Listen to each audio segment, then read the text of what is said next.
Okay, welcome to After the Deluge. I'm Justin Cox, and today I'm joined by Ryan Page. Ryan, say hi.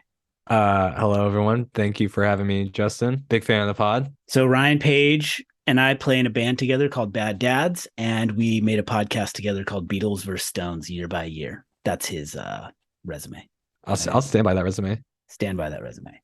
All right, what we're gonna do today. I'm not, I didn't record an intro for this one. We're in right now. The mic is hot, and we're doing this. What this is sometime maybe like 6 months ago, when I was starting to make this podcast, I realized like, all 5 songs at the top of the Bright Eyes Spotify like page are from I'm Wide Awake It's Morning, which on its face doesn't sound surprising. That's the most popular Bright Eyes album. We get it. Like I get that. But then like I kind of like looked around and I was focusing on those early albums, and I know my favorite album is Lifted, and I have a friend whose favorite album is Fevers and Mirrors. I even have a friend whose favorite album is Letting Off the Happiness, and it just kind of was like, okay, sure, maybe it's the most popular, but as I looked around at other bands, it wasn't the case. Like even like Third Eye Blind, let's say Third Eye Blind is a band from the 90s that had like 6 gigantic singles off of one album, and no other album ever even remotely as popular as that. Anybody who says that their favorite Third Eye Blind album is anything but that album from the 90s is, they either don't exist or they're weird, or I don't you can like what you like, all of it. It's just to say that this is rare and weird. And like I continued to look around. I started texting Ryan and my friend John about this, and like it was really hard to find examples of this, right, Ryan? Well, when you first brought it up, I was excited because I was like, oh, this is a chance to do a little deep dive. And I feel like, first of all, we should acknowledge that the Spotify top 5 is kind of gamey as far as it's got algorithm stuff going on. There's algorithm stuff. It's not always just a list of the top 5 most played songs. Like I just looked at the Smiths top 5, and there's a song in the top 5 that has like 100 million less listens to number 8 or something like that. So, you have to take it with a bit of a grain of salt. But originally, when we started talking about this, the context was sort of, this is not this person's first album, their second album, their third album. This is, 100% mid-career album that has this sort of total grip on the general public, the general listeners of this artist.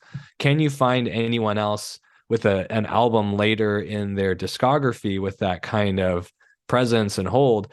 And what we found out is we couldn't find an artist that had an album like that hardly at any point in their career, whether it was their first album. I'll give an example of when you first brought this up to me.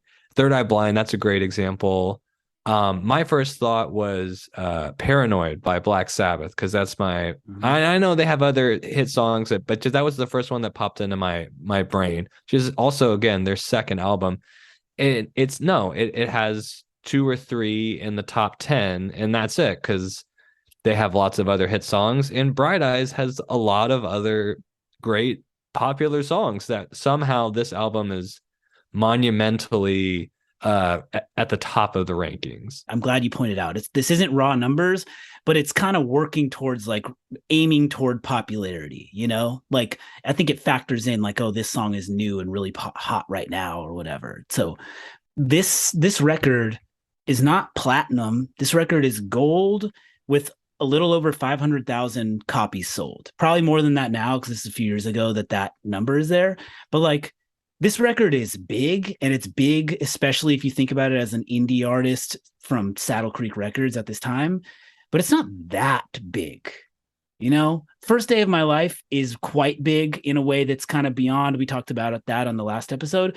But like, this record is not that huge. And yet, I think it really gets into, and it starts an interesting discussion about like what Bright Eyes is for people. And so I would say that Lifted is my favorite record of Bright Eyes. But is that my favorite record that's my favorite record because it's a combination of my personal experiences and things and the time that I listened to it. And so I want to add my piece, like a lot of your other guests have added, which is like I was quite literally a teenager in my mid-teens as I'm discovering Conor Oberst and Bright Eyes and consuming this extremely dark music. Like if they're I feel like a lot of your guests have brought to the fore some of these sort of brighter moments in these albums and these songs. I was not hearing those when I was consuming this as a teenager. And the point being is that when I was thinking about this, I kept coming back to this thought of like, if I had never heard Bright Eyes and a friend of mine, or maybe you making this podcast was like, yeah, you should check out this band. And someone like handed me Lifted as a 35-year-old man, I don't know that I would like it if just like now in the context of my life. And I'm not trying to feel sad all the time. I'm not trying. I got good stuff going on. And I think Lifted lets people embrace the songwriting of Conor, the musicianship, his voice, and all of that stuff in a way without some of that baggage of the earlier stuff. You mean I'm Wide Awake does that? Did I say Lifted? Yeah. That's what I meant. Yeah, no, completely. I'm Wide Awake It's Morning is that. You're right. And it's got, if I heard Lifted now for the first time and had never heard it before, it's a maybe, and maybe some songs. If I heard Fevers and Mirrors now and had never heard it before, it's just a no. Like it's, and so I don't know. So here's what we're gonna do. We're gonna talk. We're gonna run through some other bands and artists. I like noted some. We've kind of texted each other occasionally as we've like looked for some artist that approximates this. And what that means is like, if you're one artist that has one album, like the Postal Service, who have all the top 5 of their Spotify songs are from that one Postal Service album, that's all of them, but like it's kind of different. Like Bright Eyes, you could easily find someone whose favorite record is Fevers and Mirrors, Lifted, or I'm Wide Awake It's Morning. Like probably I'd put those probably at the top of it. And then there's a tier just below that where of like kind of real head type people this tends to be like Letting Off the Happiness and Digital Ash and a Digital Urn. Like Letting Off the Happiness, you got to have been there really early and that means to you. And Digital Ash and Digital Urn is kind of like the like cool cousin to I'm Wide Awake It's Morning that came out at that same time. And then honestly, I think there's a whole contingent for Casadega too. Do you think there's a sizable, I mean, I think the numbers maybe bear this out, but do you think there's a sizable portion of people that have literally only heard it's I'm Wide Awake It's Morning and haven't even heard any other Bright Eyes album, period? I think there's no doubt about it. And that's the only thing that explains that album dominating the whole top of it. It has to be. I list all those off because I think that like, sure, one is clearly the most popular out of all of them, but Bright Eyes isn't a band that just has one popular album. They have these like right these albums. Fevers and Mirrors was a big deal that kind of takes an indie record out of something and becomes like a cult thing. Lifted is a huge deal and kind of really takes him up like he becomes a real thing. I'm Wide Awake It's Morning is him delivering on that thing. All of those were kind of like events, and then Casadega is a follow-up to I'm Wide Awake It's Morning. That's big and gets a lot of coverage too. Like it's not one Hootie and the Blowfish album. No, it didn't feel at the time that album was like his big break. Like, oh, this is his breakout moment. I'm sure it was his breakout into the mainstream, but if you were a suburban kid who liked music, you were aware of Bright Eyes before that album came out. Yeah, if you're into this stuff, you're aware of it and you're into it. If at that point, what it is like, it's like the kind of thing where like the Grammys take notice and Emmylou Harris is on this. Oh, the like he's not just moaning and squealing and shit, But all right, so let's go forward on this. One thing, I'm glad you said the thing about the algorithm. One thing that's true right now, and this is like a good sign of things being kind of, in what way things are fucked up, I can't exactly say, but this is like a distribution of wealth type problem. But right now, Taylor Swift's page is not only the top 5, but the top 10 on hers are all from this new album that came out in a week and a half ago.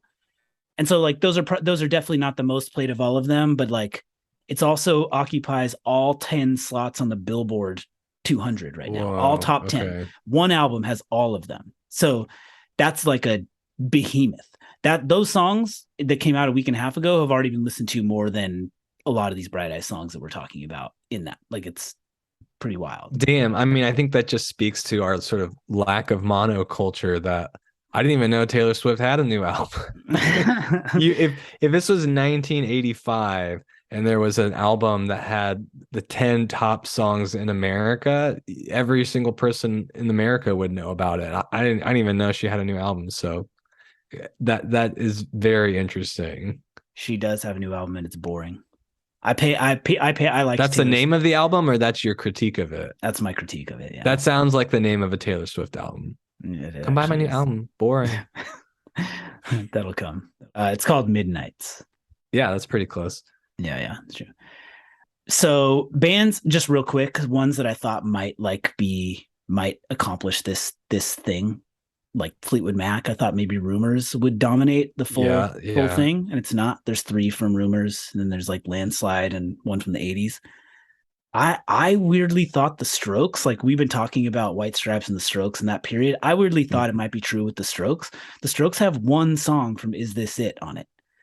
The Strokes actually do the opposite thing. It's 5 separate records, 5 songs from 5 separate records, which is crazy to me because I've listened to the one record so much and the second record a lot, but not nearly as much, and everything else very minimally.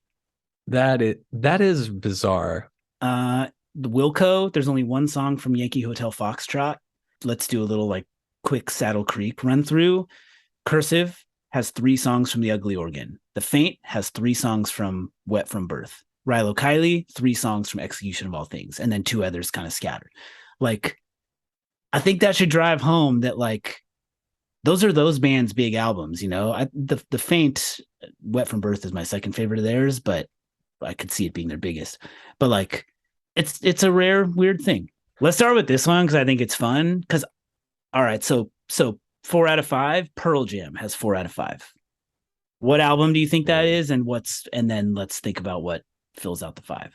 So this is a bad one for me because I am not that knowledgeable of Pearl Jam. Is it 10? That would be my guess. 10's the biggest one. The thing, but the answer to this question, I think, is actually illuminating and illuminates how, like, it's another reason that a thing like this is kind of odd. That it's another reason that it's kind of hard to just have all 5 be from the same record, is that their 5th one is Last Kiss, the cover of the 50s song. The like, we were out on a date in our daddy's car. We were out on a date in my daddy's car. And then the next one is Yellow Ledbetter, also not on an album. But like, especially now, it's easy to have like a song show up in a movie or a song do something on TikTok or whatever. Like some weird thing that's like, suddenly this exists outside your ecosystem in a way that takes on some life. And like, you'll see that on a lot of these things pages. Honestly, that's surprising. Pearl Jam would have been far down my list of bands that I would have guessed had an almost complete top 5. Same. Because they had a lot of really popular albums and deep cut songs that people like and all that stuff. I knew 10 would be like the kind of like iconic biggest one because it's like the product of that like Nevermind moment.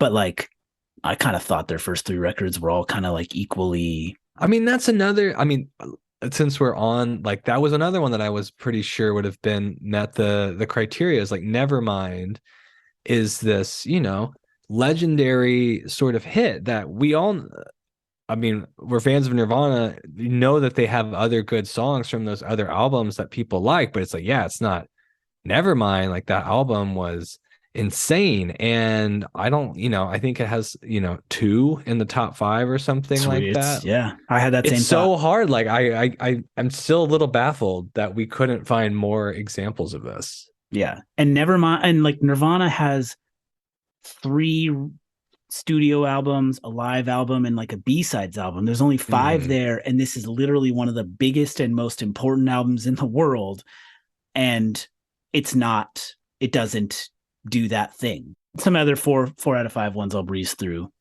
Moby, very big Moby record. Andrew WK, who, as far as I'm concerned, has 1 record. I think what happens is you make one big record, and something that follows it. Like someone's that Mm-hmm. satisfy this thing is like they're drafting off of like the success of the previous one. Mm-hmm. This is what I should like coin this as on this podcast specifically, because it'll be nothing to anybody else, but like the holdout effect.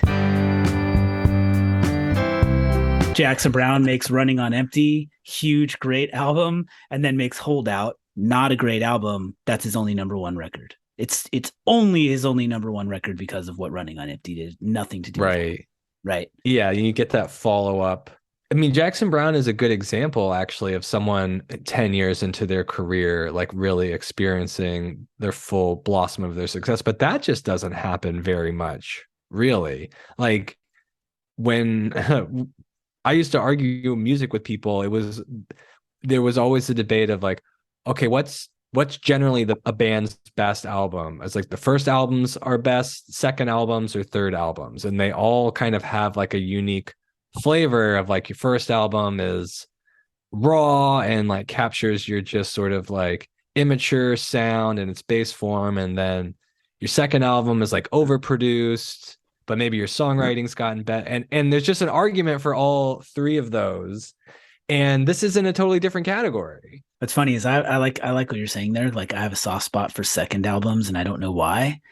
And I think we talked a lot about this on Beatles and Stones. I think I also had a soft spot for track twos. I think we talked a lot about that. I don't know what's happening there. I mean, I don't know how many people like, but the Stooges were always like the quintessential like example of what I just said, which is like those three albums. And then on the third album, they like got it together, like perfected their sound, and that's sort of their most popular, or maybe not. I don't know. I think there's the version. It's not dominating their top five. I checked. It's not. Yeah.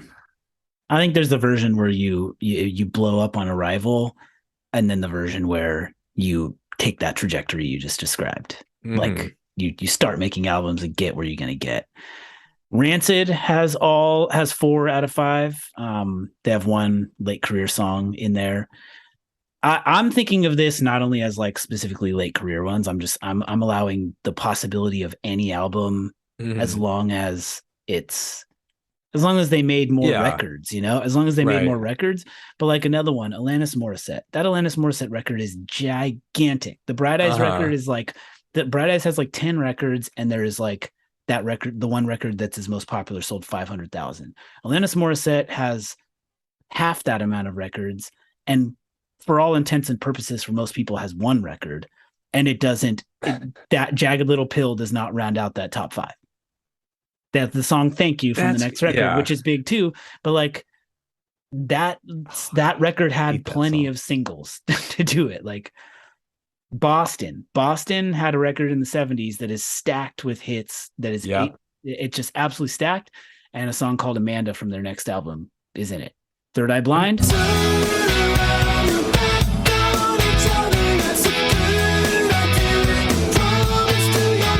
Song called "Never Let You Go" from the next album comes into it. That's what also, like, okay, so people love "I'm Wide Awake This Morning," as they should, but it's not like a singles album. It's not like an album that's like they're memorable songs, but they're not like pop sugar songs that you're just instantly getting stuck in your head necessarily all day. And so I guess the question that I always had, or the question it raises for me, is like, do we think that this was just like this random sort of confluence of songwriting and ability and time and space that led to this unique recording and record that's so many people love? Or do we think that Connor can just essentially do this anytime he chooses, and has like chosen not to? Oh, I believe that. Like, I think it's like a constant. I think he can write "Bowl of Oranges" and "First Day of My Life." I mean, and what you just described about that record is, it is not loaded with a bunch of like songs aiming for pop radio. Only "First Day of My Life" is that. "First Day of My Life" feels that way. It's like an immediate little piece of candy and is nice. But I think he's not trying to. I think actually what it says is that they seem to me, because of like the time period I'm from and what they meant to me in that moment, like they are a big thing. Like as far as like 2000s indie music, or if someone wants to say emo music or any of that, they're like kind of like a pillar band in that. They seem Mm. that way to me.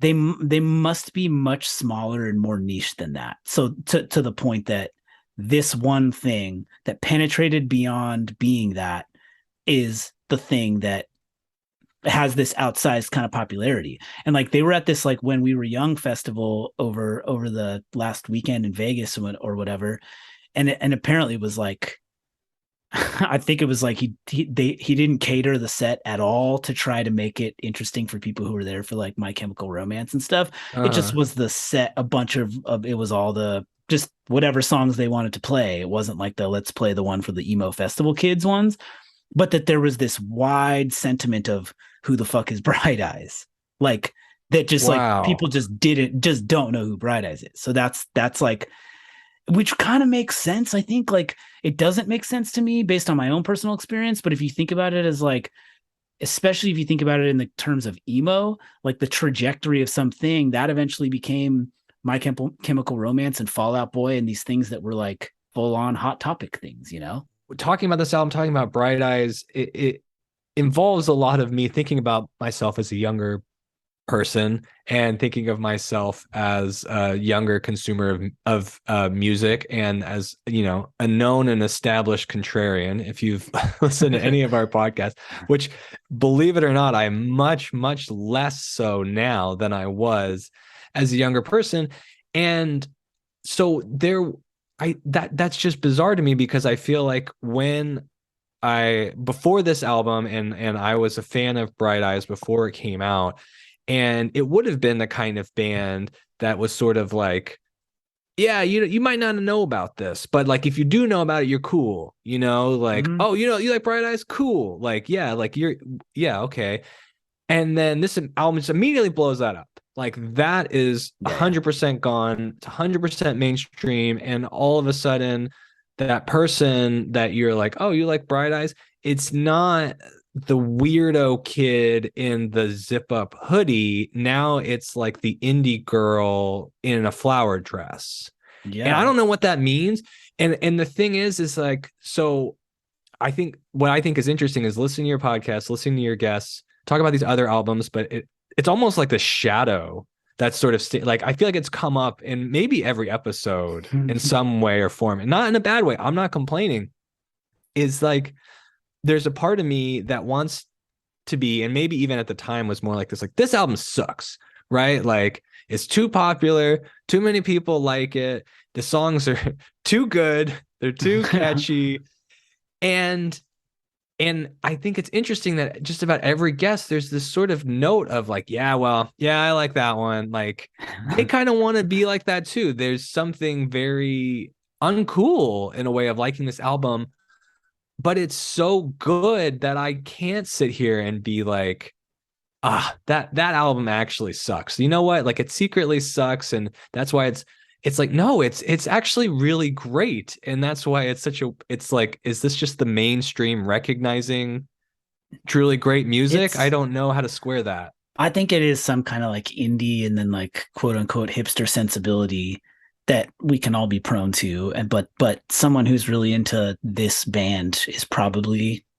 falls under the umbrella of someone who can do this, is like not wanting to pick the obvious thing, not wanting to like, but it's not the version. There's a version of it where it's like horrible, right? Like they sold out or whatever. Mm. And I think that there's not a feeling of that around this, but there is a feeling of like, I'm not going to pick the one. I'm not that's not my that's not my favorite. Like whatever that signifies, whether you're actively thinking about what that signifies, I think that there's like some like, God damn, you better believe it's good. And I really appreciated the Emily, the guest I had on, who was like, that's my favorite. I'm sorry. That's it. Can't give it up.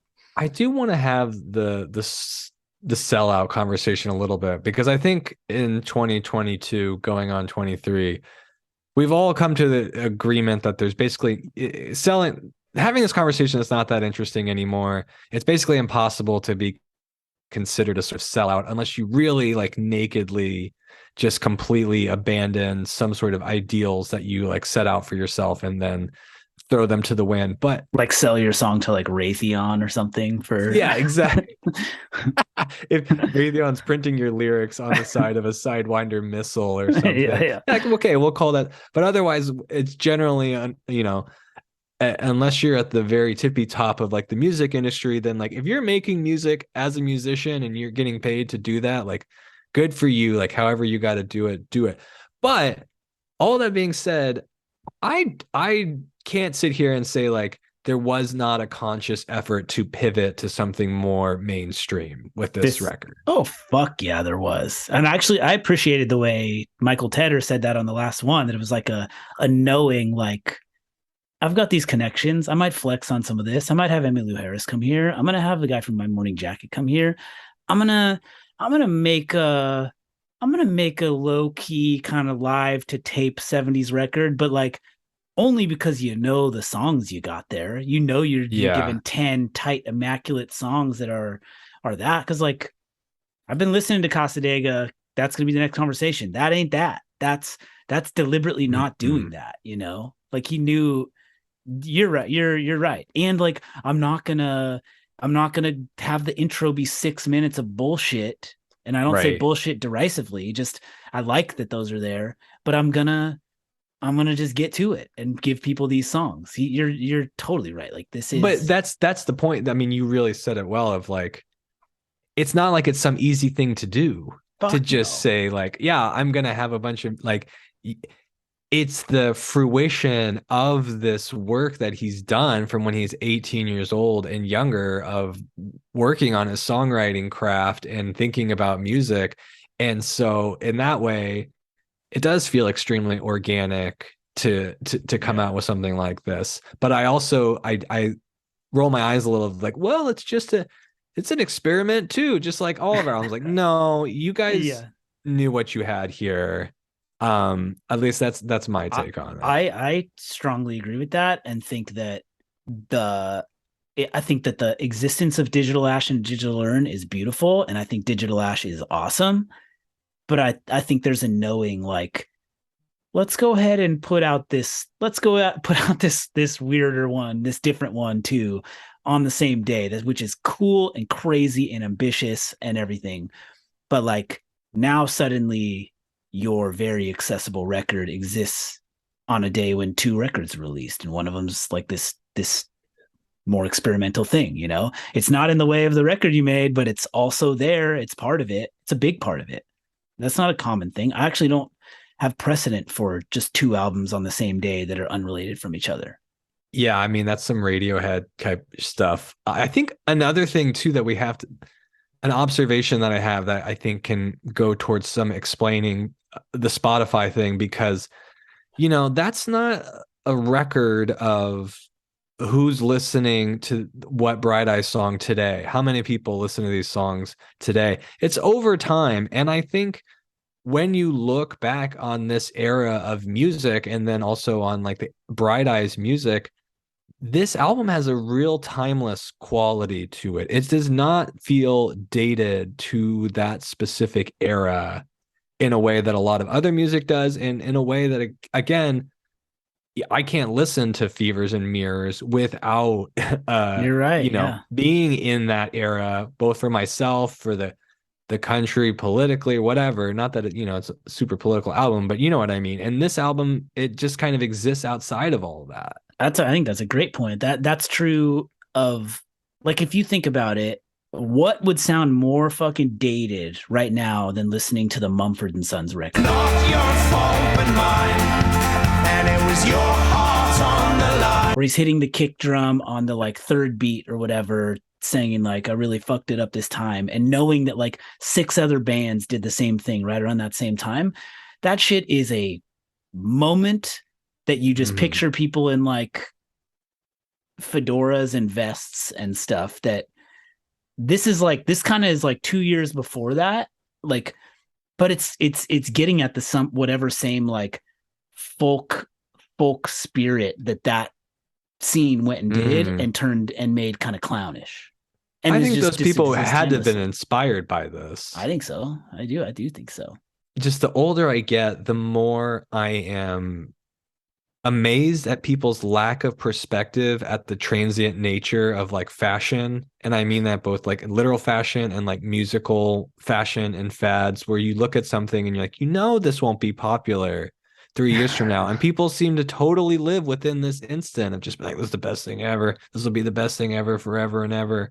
And when you have the ability to have, 17 years now of like looking back and be like, okay, this one stuck. I mean, I think those other Bright Eyes records did too for people that are fans of that music, but this one has a little bit of a different flavor in that way. I mean, I think there's something beautiful, like all those first ones. It's just a person writing about the moment they're in, and like they're pure, not trying to be anything other than that, and so that's always going to work in its way, and it's going to work better if you heard them at that age, like you said, like if you just heard them for the first time now, you might be like, I don't know about this. But if you were 19 or 17 and hearing that stuff, you're like, I'm feeling what you're giving to me, buddy. But I'm Wide Awake It's Morning. It does like, it feels timeless.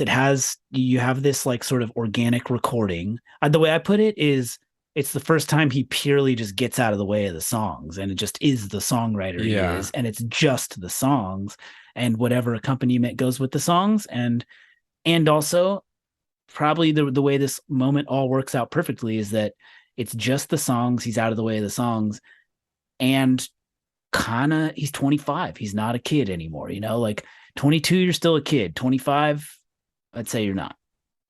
Well, and what that makes me think of, and it does kind of take me back to Jackson Browne a little bit, and thinking about those guys as extremely successful young songwriters, like maybe not successful popular musicians at a young age, but anyone who's fans of these musicians can go back and find something that will blow you away, that, oh, wow, an 18-year-old wrote this, a 19-year-old wrote this. And I think this album is the vision of what I want from a songwriter, which is like, yeah, it makes perfect sense that you're 20, you're trying to learn how to write songs. Write about yourself, like write a song like, this is what happened to me. This is what happened to me this week. This is this relationship that deteriorated. And then by the time you get to 25, you're still writing a song about something that happened to you, someone that you knew from your experience. But now that song is about me, the listener. Right. It's not about like, this is Connor's, it's all of our stories, and it becomes removed from that. And that, I think, in the same way those great Jackson Browne records in the 70s, like that has that quality. This record has that quality. It's really true. Yeah. I mean, it's even addressing a specific moment of dysfunctional war and political strife without feeling tied to that moment, even. Like the songs that gesture toward that, they don't feel dated at all. Well, yeah, because until recently, we were still fighting a lot of those said wars. That's a good point. That's still our war. I have two late career ones. Okay, let's do it. So one kind of late career one is like 5 albums in, and this one pisses me off because I love their first record, but Arctic Monkeys have the record AM, which is kind of like their sort of groove, their kind of groove rock album. That it's like it's got its, I think it's like produced by the Queens of the Stone Age guy or something. It's got a good feel to it and everything, whatever. But it's 4 out of 5 songs are from that record, AM, and like the first record had with like I Bet You Look Good on the Dance Floor, and just sounds like some kind of spastic British coked up like frenzy. I love that record so much. Yeah. And then the only song that's actually not from that AM record is 505, which is from their second record. I don't know. That's crazy. As someone who kind of lost track of their career, no songs from that first record. That's crazy, isn't it? And then now let's go extreme. And this has 3 out of 5 only, but it's just noteworthy as like kind of the fucking put it in the rafters for a late career move is Santana Supernatural. Oh yeah. See, that I would have guessed. That would have been like, you'd think it could get all five, but you're not bumping out Oye Como Va and Black Magic Woman. You're just not. Oh yeah, that's So it's like you quickly realize, but Smooth has them all dwarfed. And then I have to Maria. say one real quick too, that just from the Bright Eyes perspective, I think the highest ranking non Wide Awake song is Lover I Don't Have to Love, and that also was astounding to me. I could not believe that was I can actually. I did, that song was on the OC. Like it things like that happen that I would think more things like that would happen. And I loved the thing Michael said on the last episode about like first day of my life just being ready to be picked up by some pop artist or sung on American Idol. It just absolutely could happen. But that's true, and it also made me sad. It's like true. I'm not looking forward. I know. I do not need the Kelly Clarkson version of that song. Good. We're showing age if when we say American Idol, we're talking about Kelly Clarkson. Yeah, she's hosting daytime TV. I can't help it that I consumed Bright Eyes as an actual teenager. I know, I feel you. What a funny thing is that over this time, because I was like, I checked back on it every couple months, like because we talked about this like probably early in summer, and I checked back I say I checked back on the Spotify page. I didn't check back on it. I just made a podcast about Bright Eyes and went there often. Right.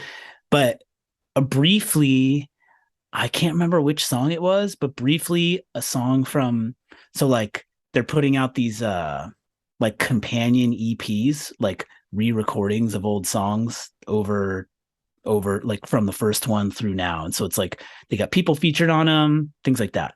One of the songs they put out for from this record in the style of Digital Ash was like one time when I looked was number 4, but it was still an I'm Wide Awake It's Morning song, like it was not from it. It was still an I'm Wide Awake It's Morning song. But then it was gone a week later too. So it does. I don't know. Spotify, send us an email explaining your algorithm. People want to know. Yeah. The thing is, I don't know also what I would expect. I would expect Lover I Don't Have to Love. I would expect Bowl of Oranges. I would expect the song Four Winds. I don't know exactly what I expect, but I think that's part of the story, whatever, of this exercise is that he had a string of really good albums prior to this one. He did not have that hit song that, like, you could ask Bright Eyes fans and ask them what their favorite song was from Fevers and Mirrors or from, Lifted or from whatever, and you'll get a different answer from everyone. There's not like, well, of course, like, that's my favorite song. It's a good point. I mean, maybe that's a little bit the deal is like, there are so many choices to be the popular one. Why is this one so outsized? But maybe it's like a split the vote situation to a certain degree. Yeah. Well, and they just don't have that. What was that Third Eye Blind song you said? Never Let You Go. They did not have that. I know. I mean, to get at what I was saying earlier about like maybe this band and this artist is more niche than I think of them as. And when I say band and artist, like we say Bright Eyes and they are a band, especially at this point. But like you're thinking about Conor Oberst. Conor Oberst has like 4 solo records.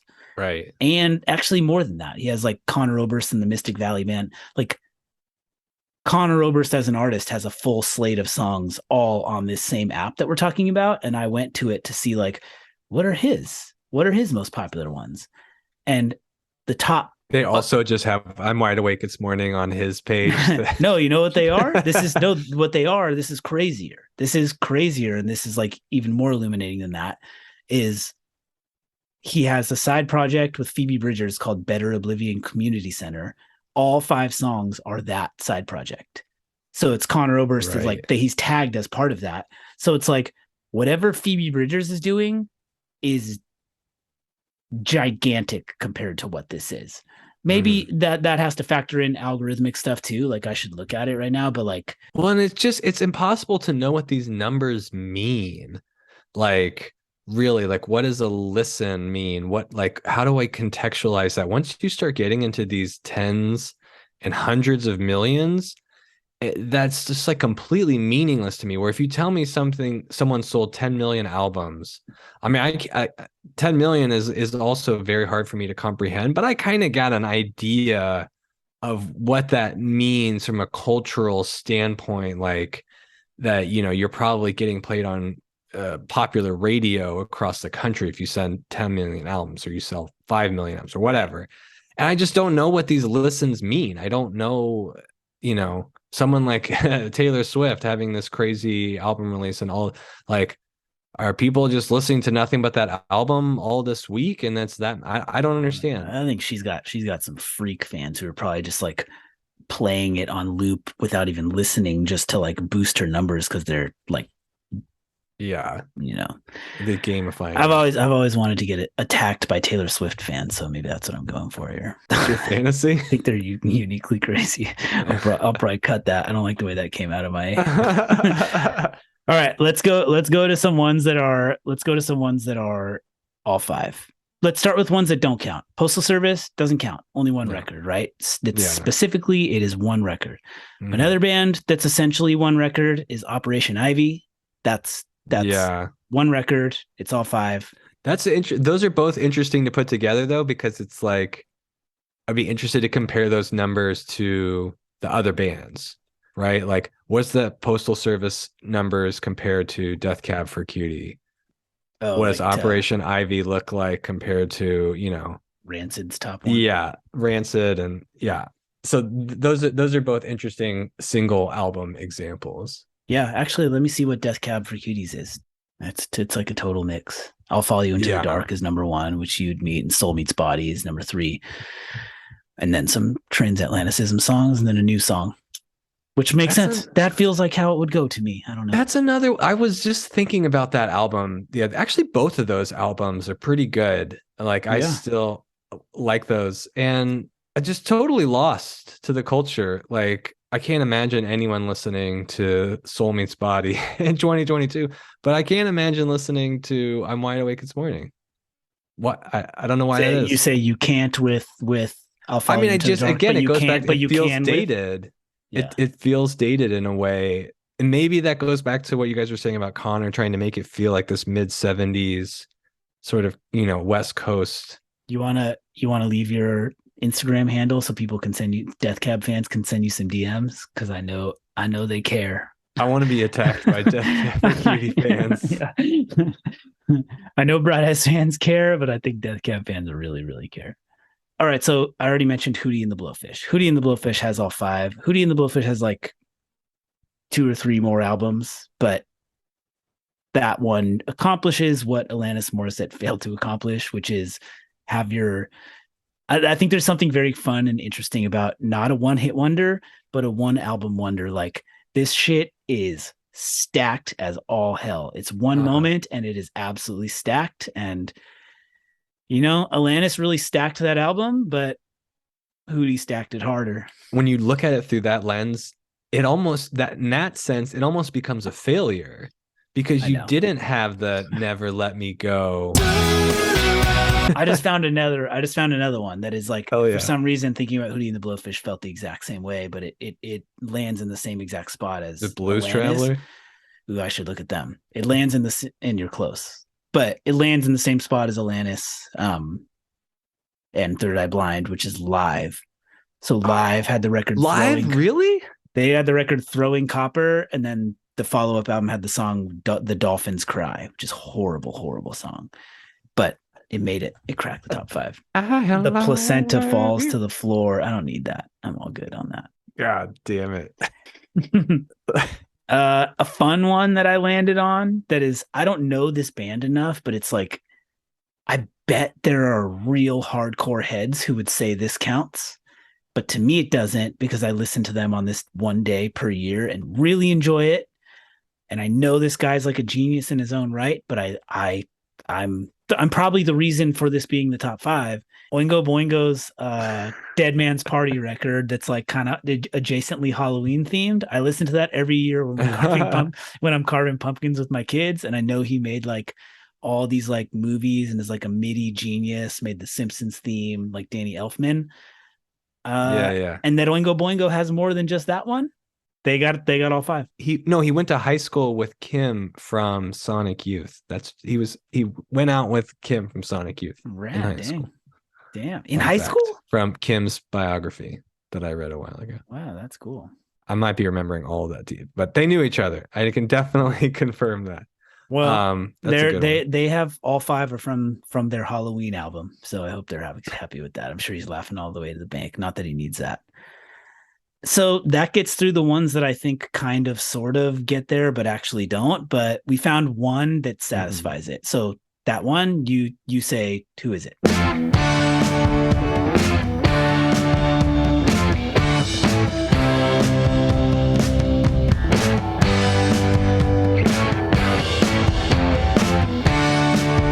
The craziest thing about this one, which we didn't even find until very recently, like you just said, we've been talking about this since midsummer and been like, nope, can't find any. And the one that we found is the band Parquet Court's Wide Awake. So the album is also has the words wide awake in it. It's really crazy. For people who aren't familiar with Parquet Courts, which I feel like this album did, if their arc was happening in 2005, then I think they would be as well known as Conor Oberst and Bright Eyes is. But unfortunately, their most popular album ever came out in like 2019, 2018, something like that. Yeah. And where our cultural consciousness is totally fragmented. But they're a band that's been around since the early 2010s.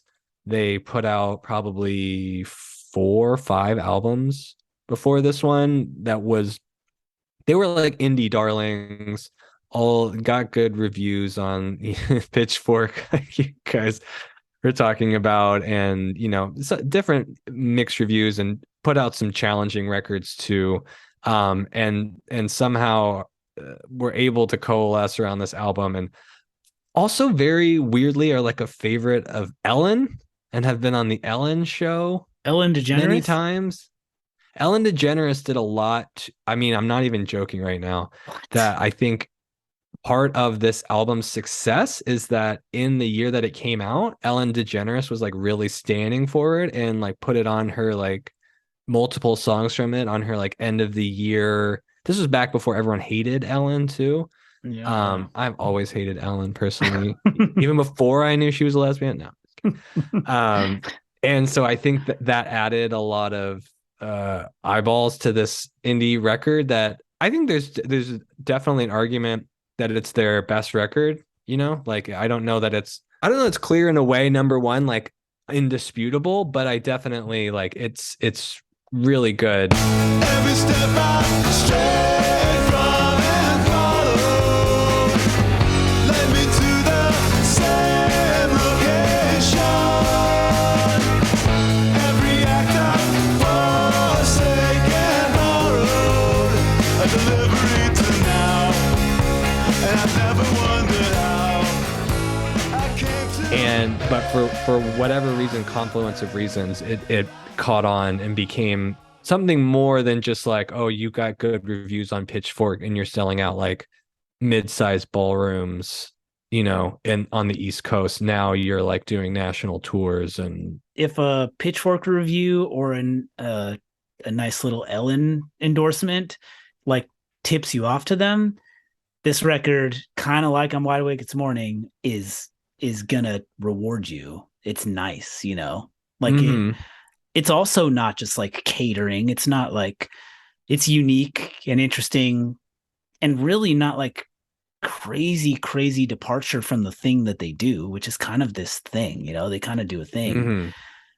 I have a vivid memory of like playing this record. Like my favorite of theirs is Light Up Gold. And I remember reading about it and just like listening to it on a road trip. But I think I get the benefit in that case of being the person who heard Fevers and Mirrors when it came out, or Letting Off the Happiness. Like, it's because I heard it then. It's because I was like, this is new and interesting to me. This is cool to me. But I will say that I like messed around with the few albums that came out between that and Wide Awake, and then listened to Wide Awake one time cleaning my garage shortly after moving to Orcas Island, and was like, this is sweet. This is good. I like this a lot. I think it's weirdly a very similar arc in some ways, because it does feel like a maturation and a fruition of like, I also love Light Up Gold, that their first album. I think it's fantastic, and there's a maturity to this record that, yeah, if you're working yourselves backward, I could see someone who listened to the Wide Awake album first and being like, well, this other album is good, but it's just like less so of these things that I like about this other record. And so, yeah, it's really fascinating. And it's also like the Ellen piece of it is also kind of brings it back to the Bright Eyes record, where it's like, well, what are you going to do? Be like, no, don't like this, Ellen. This album's good and you suck. Like, get good on her for like promoting good music. Like, isn't that what we like? Isn't that what should happen? I ain't faulting Ellen. I give a shit. No, she seems like a garbage human being. I'm not going to her for my music Are recommendations. you wanting to be attacked by Ellen fans? Oh God. Or Ellen herself? I'm just glad to just know very little about Ellen.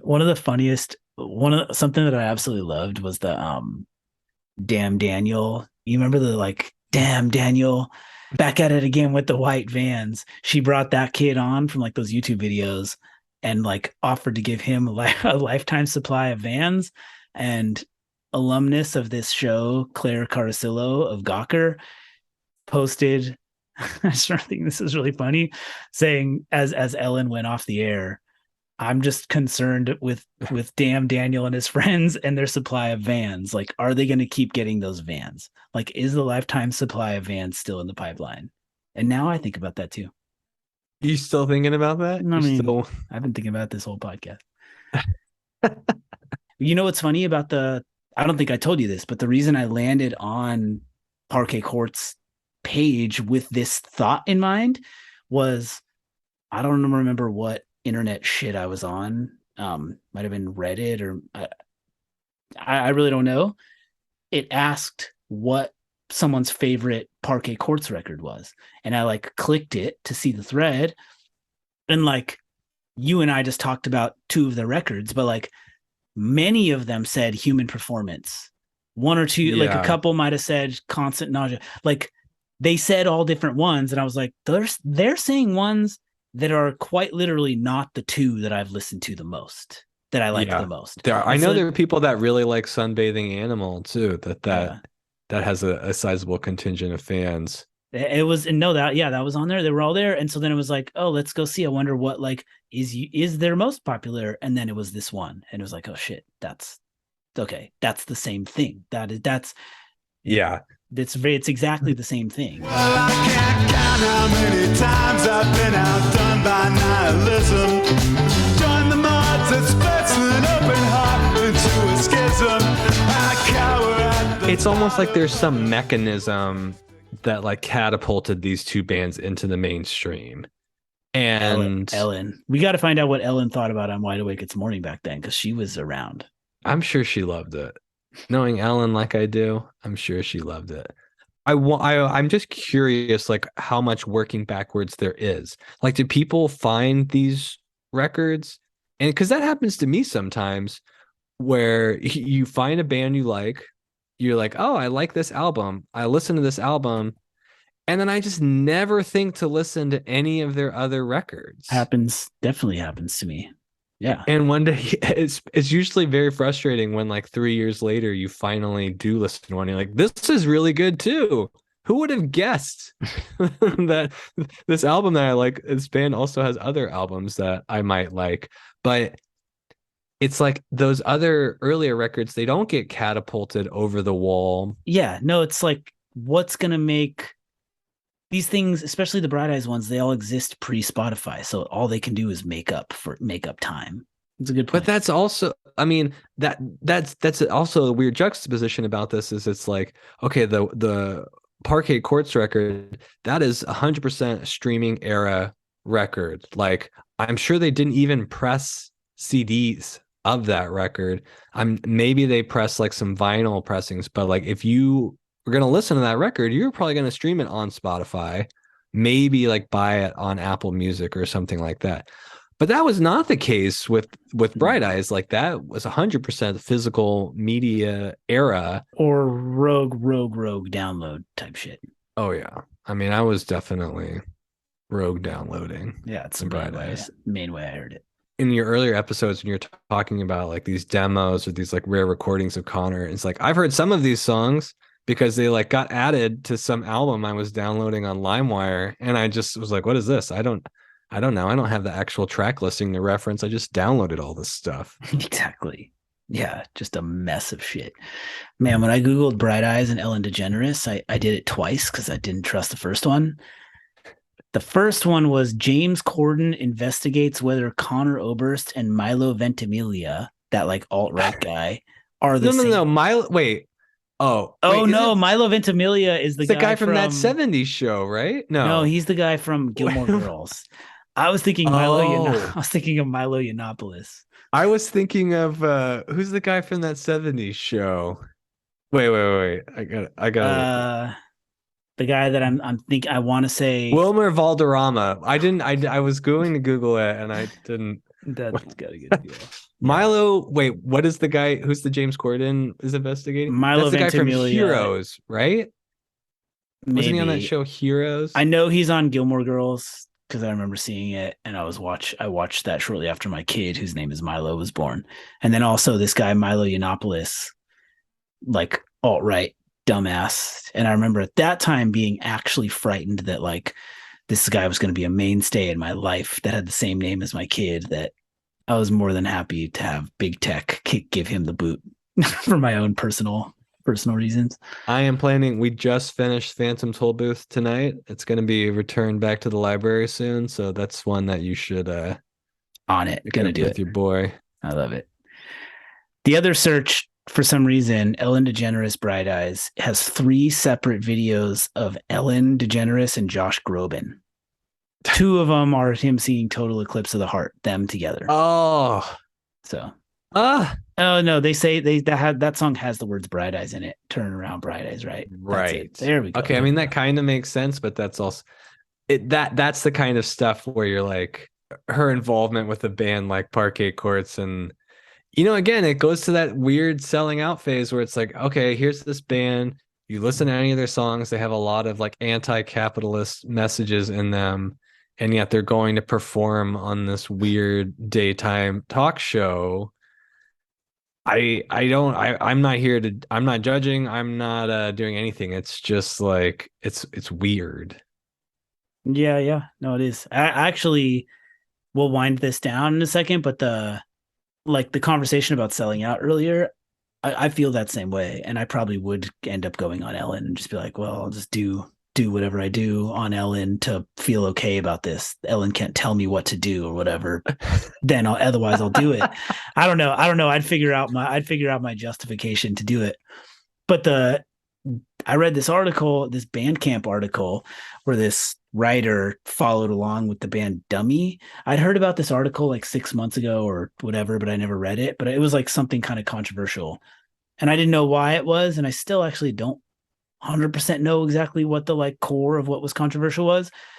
But like, I think it was a lot of bands talking about like not getting paid enough on the road and not like it not being a winning proposition. Indie band can't survive, blah, blah. And what she gets at in the article in a way that was like, I've basically like, it seems like kind of like it's a product of a broken world and a broken system in a way, but like anyone making art is going to be poor. So if you get an opportunity to not be poor while doing it, do what you got to do. Like I'm easily sympathize with that.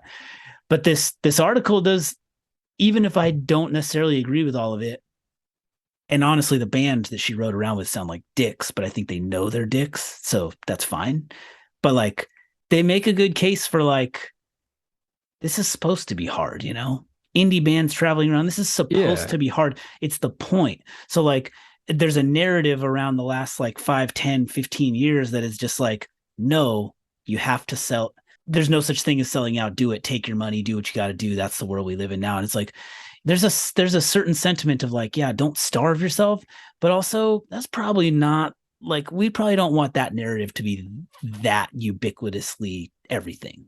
Here's my, all right, I'm gonna put my old man boomer cap on.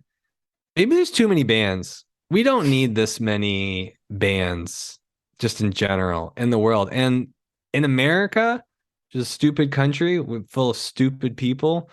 The way we decide things is the free market. And if you can't make any money being it, it's just like there's certain people who think that society should be set up. They're like, I want to be a painter and everyone should pay me to be a painter. But if we set things up that way, what if we have 100 million painters and nobody wants to dig a fucking ditch?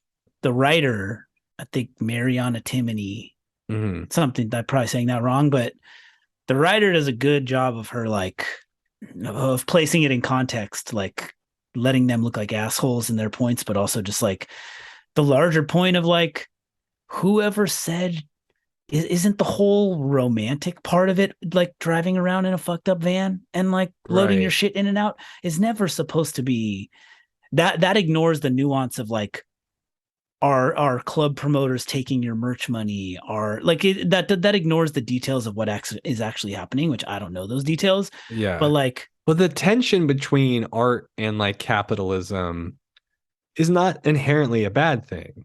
Like, and that's why people get really tired of these conversations about selling out. It is a tired conversation at this point. But I also think that there needs to be a tension there and a talk about like, what is your artistic ideal? Like, if you don't even have an artistic ideal to potentially sell out, then maybe you're not, you know what, like, yeah. then you're just not an interesting artist to begin with, because you're just, that was kind of in Dan Ozzi's book, that's kind of Blink 182, right? Like they had no ability to sell out because they had no ideal or like artistic aspirations besides just being famous musicians. So there's nothing there to sell out. I'd say that's true, except that they still liked writing songs and making that music and made music that people loved. Like it wasn't just pure like get famous commerce. They're a band that like made songs people loved and they loved making them. And that's like, if anything, 100%. they were so uncompromised that it was like selling out just doesn't make a difference. We're just going to do the same shit. It's just shit is there's commerce that can be made from it. That's what I'm trying to say is like the selling out part comes when there is this tension between like, this is what we want to do, right, and this is what we can make money doing. And for some bands, what you want to do is just profitable. Like there's no conflict there, because it's like, yeah, someone is willing to pay me to do exactly what I want to do. I think the interesting is like, that's just always an interesting choice. It's always interesting, again, that tension, artistic integrity versus commerce.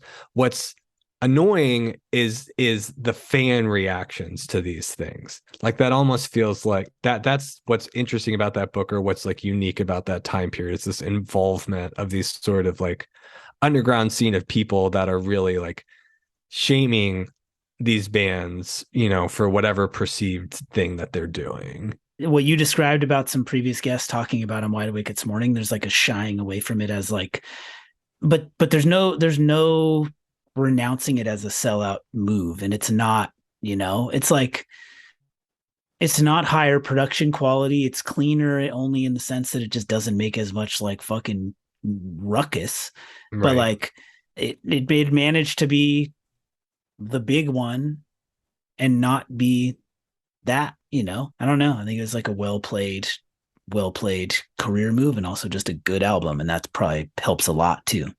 I mean, I think you kind of said it earlier too, where there's a part of me that's like, it's not selling out to cut out some like 5-minute bullshit intro part or like interlude thing. I wanted you to cut those out from the last album. So that's like, that's in some ways just giving like the fans what they want.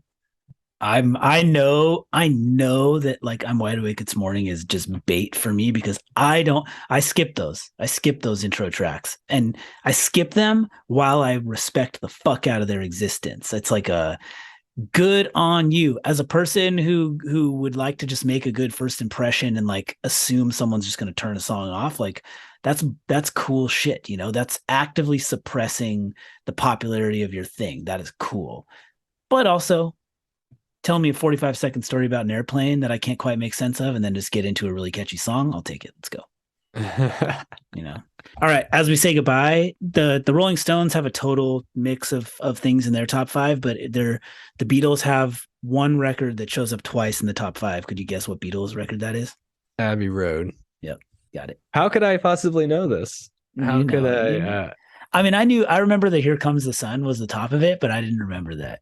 I just remember us talking about our sort of surprise at like the popularity of that album. We should talk about this more as we like just in life, but I remember thinking as we made the podcast and I feel like we knocked Revolver down a couple pegs in some way that I felt like it was an act, like some contribution to the world that was like, I thought I loved Revolver a lot, but if I'm honest with myself, I like it a lot, but it's not as good as Rubber Soul and like a few others. And then we loved Let It Be, and I feel like the documentary gave Let It Be like this real boost, and I was like, we're like on the like crest of a zeitgeist wave on like reassessment of the Beatles, and now they just released some new like 50th anniversary Revolver thing, and people are just losing their shit over Revolver, and it's all gone. Revolver. Oh, we lost it. We were on the vanguard. Yeah, we lost all the Revolver. ground. People are ready for Revolver. And I listened to one song like they're talking about the panning of it, because I've been like messing with this like music mixing stuff, and man, there's some like crazy fucking panning of like instruments on it, and so there's some crazy painting on Revolver. Dr. Robert. Yeah. What are we talking about? We like Revolver. I don't even need to. It's only pales in comparison to like the literal greatest albums ever conceived. Yeah, but also the only argument I need is 2 words: Dr. Robert. Exactly. Yeah. You can't have the best album of all time if that's a song on there, and track 1 is Taxman. Which isn't to say Taxman's bad, but it's not track 1 on the best album ever. No, it's not. Yeah, I don't know. Sweet. Right. Well, I think we've covered every potential possible angle that we could. Well, thank you, Ryan. And also Bad Dads, 4 out of 5 of Deadbeats album in on Spotify. Gotta go work backwards, people. Just because this it's one super popular album, there's good stuff, and it was a really giant career moment. All right, thanks, Ryan. I remember the stupid things, the mood rings, the bracelets and the beads, nickels and dimes.